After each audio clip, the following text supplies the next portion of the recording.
होंगे। उम्मीद है आप लोग खैरियत से होंगे। आप लोगों के साथ ये रेसिपी मैं शेयर कर रही हूँ, जिसके लिए ये सामान मैंने ले लिया है। ये कीमा ले लिया है 1 किलो बीफ कीमा, और धो के साफ करके रख लिए छलनी में।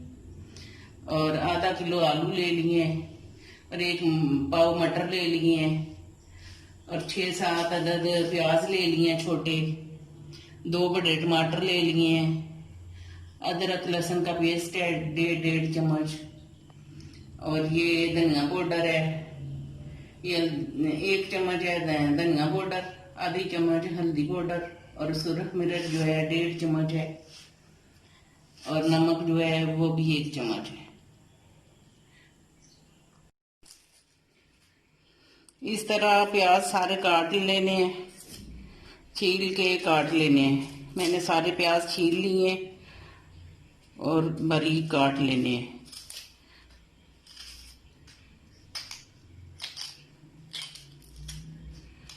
ये प्याज मैंने छील के तो धो के रख दिए थे, ये एक आपको दिखाने के लिए छीला है। तो इस तरह बारीक काट लेने हैं। और टमाटर भी बारीक काट लेने हैं।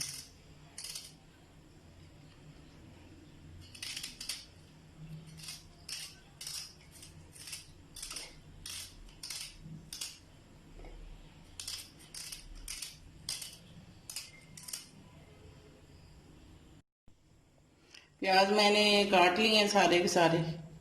अब ये जो है टमाटर, ये भी मैं इस तरह काट के तैयार कर लूँगी।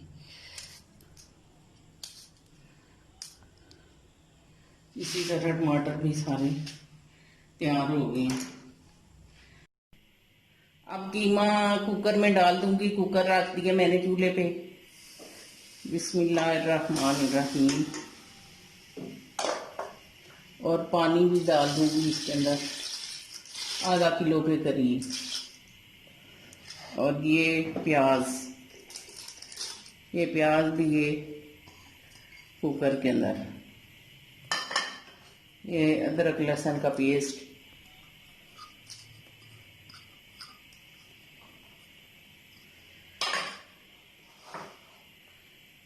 ये टमाटर,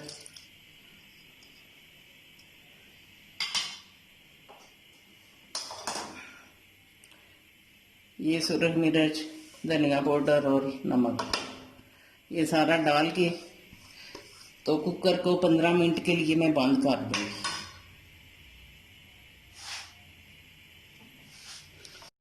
ये सारा मसाला और कीमा, टमाटर, अदरक हर चीज़ इसमें शामिल कर दी है मैंने कुकर में। तो अब इसका ढक्कन बंद कर दूंगी, 15 मिनट के लिए रखूंगी। जितनी देर में ये पकता है उतनी देर में मैं मटर और आलू वो छील लूंगी। इसी तरह सारे मटर निकाल लूंगी मैं। मटर के दाने इसी तरह सारे निकाल लेने हैं।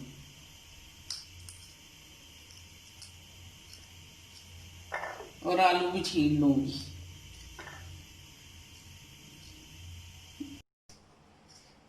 मटर सारे निकाल लिए मैंने, और आलू भी छील लिए हैं। और इसी तरह सारे आलू छील लेने हैं। इसी तरह यही तरीका है खुरच के आलू छीलने का। ये छिलका इनका बारीक है, इसलिए खुरच के ही निकाल लिया सारा। तो आलू और मटर धो के मैंने रख लिए थे, एक दफ़ा फिर धो लूँगी। तो इस तरह बारीक मैंने काटने हैं। इसी तरह आप अपनी मर्ज़ी के मुताबिक मोटे या बारीक काट सकते हैं। तो इसी तरह सारे काट लेने हैं। सारे आलू और मटर हो गए हैं तैयार, और अच्छे से साफ भी मैंने कर लिया है। अब मैं कुकर खोलूंगी। अब कुकर खोल के देखती हूँ कि क्या हाल है कीमे का। माशाल्लाह से कीमा भी तैयार ही हो गया है।